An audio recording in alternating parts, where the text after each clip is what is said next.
This trade deadline is getting crazier and crazier. At this point, you may not have gotten my notification that this video went live, so make sure you hit the notification bell. Maybe follow me on Twitter and Instagram, because at a specific point after making all these videos, YouTube stopped sending out notifications to you guys. But yes, the Houston Rockets just made a huge trade with the Memphis Grizzlies and the Los Angeles Clippers. We're gonna break it down all for you because it's an absolutely wild trade. So before we get to the content, we're probably uploading something like 10 videos today. So if you really want to support the grind, make sure you subscribe and turn on our notifications for this channel. And now that we get all that out of the way, cue the intro.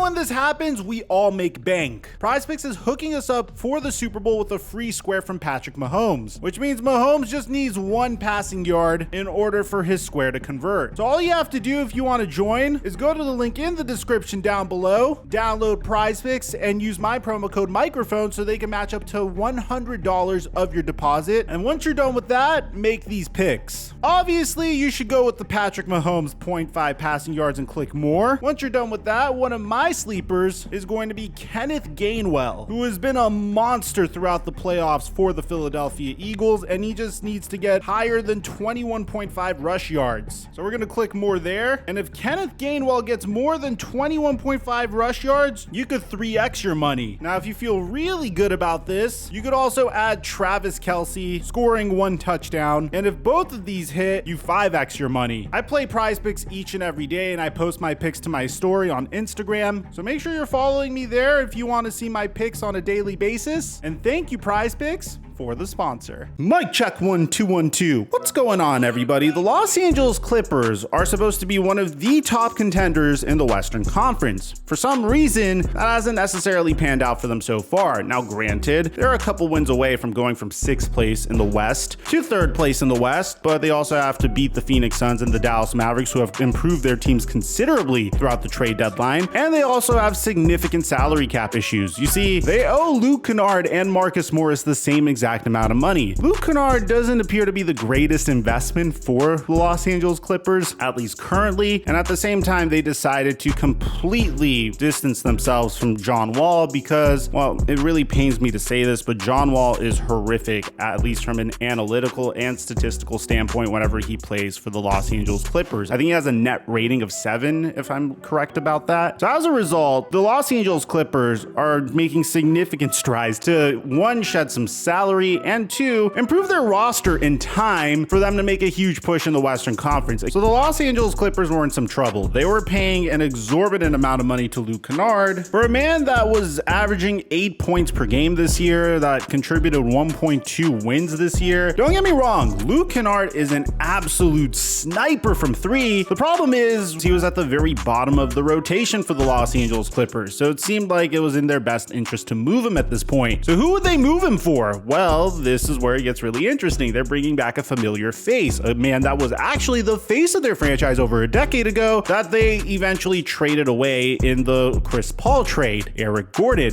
Now, it's really interesting because Eric Gordon is going to get paid more this year than Luke Kennard, but at the same time, you could make an argument that Eric Gordon might be better off the bench and could fit next to the other role players that the Los Angeles Clippers have than Luke Kennard can. So check this out. According to Adrian Wojnarowski, the Los Angeles Clippers are acquiring Rockets guard Eric Gordon in a multi-team deal, sources tell ESPN. This deal is going to include the Memphis Grizzlies, the Houston Rockets, and the Los Angeles Clippers. The Grizzlies are going to send Danny Green to the Houston Rockets in this deal, according to Adrian Wojnarowski. Now, the Clippers are going to send Luke Kennard to the Memphis Grizzlies, who are sending 3 second-round picks to the Los Angeles Clippers. So you do get a slight downgrade in this point, but at the same time, you're getting 3 second-round picks back. And if there's any indicator of anything this year, 3 second-round picks could really take you a long way. Just look at what the Los Angeles Lakers were able to do, which we have another video on that. They just made a ton of crazy moves that completely altered the trajectory of their season as a result of the amount of second-round picks they've had. So second-round picks have a tremendous amount amount of value. And if you're paying a player like Luke Kennard the amount that he's getting paid, and you're not really giving him minutes, which Luke Kennard, by the way, is an absolute baller, shooting 45% from 3 this year, but is only getting 20 minutes per game. He's on a really good contract as well, only $14 million per year, whereas Eric Gordon is on like a $19 million annual contract. I'm happy for Eric Gordon. It seems like he's gonna have something to be very excited about. I don't know if you guys remember his famous interview when they asked him if he saw any improvement on the Houston Rockets, and he said this. Are you seeing the improvement that you thought you would see when the season started? There's no improvement. Now, a very interesting part about this deal is the fact that the Los Angeles Clippers are also trading John Wall. Now, the funny thing about this is John Wall is getting traded back to the Houston Rockets right after John Wall said this. When you got traded to the Rockets, talk about the Rockets experience. Trash. I already know. I know. Beyond trash. John Wall has a crazy history with the Houston Rockets. It's not that old. It was literally less than a year ago. This man was in purgatory on the Houston Rockets. They refused to play him for the same reason that the Clippers refused to play him. It seemed like whenever he was on the court, he was a net negative player. So the full trade details, in the event that you guys are confused, is the Los Angeles Clippers are getting Eric Gordon and 3 second-round picks. The Rockets are getting John Wall and Danny Green in a pick swap, and the Grizzlies will get Luke Kennard. Now, you might be wondering, what's the fate of John Wall? Chances are he's going to get waived. I'm sad to say this, and I hope I'm wrong, because I grew up on John Wall. I was a huge fan of his when I saw that Hoop mixtape about him come out. It seems like John Wall's entering that era of his career where he might just be an end of the bench role player, or a guy that you bring off just for some quick offense. Seems like he does offer some short bursts periodically of his old self post Achilles tear, but obviously he's not even close to the player that he once was. And while it does suck,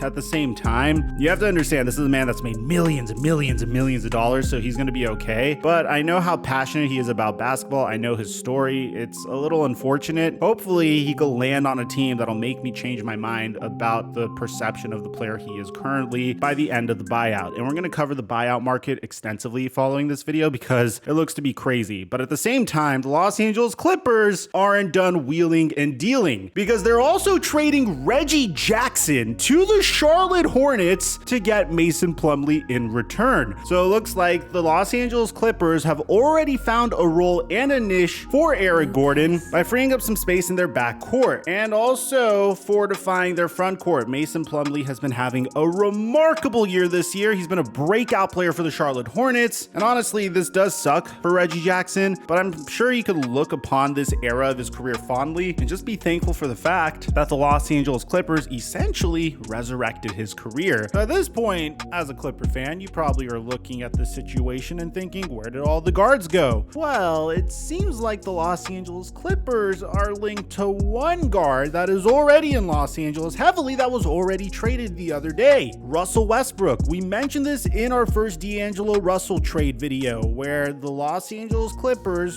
may look to pursue Russell Westbrook. It makes a lot of sense for Russell Westbrook because he's already in Los Angeles. The Clippers have a ton of players that could shoot and play defense, so it'll be really interesting to see whether Russell Westbrook will reunite with Eric Gordon on the Los Angeles Clippers. But needless to say, man, the Clippers look really freaking good after all these moves. There's been a lot of movement going on, and I'm gonna make sure I cover each and every bit of it. If you want me to make a biggest winners and losers video following this, comment in the comment section down below who are the biggest winners and losers of the trade deadline. Aside from that, I'm your boy Mike. I'm dropping our mic until the video that I'm gonna bring you in 30 minutes from now. I'll catch you guys soon.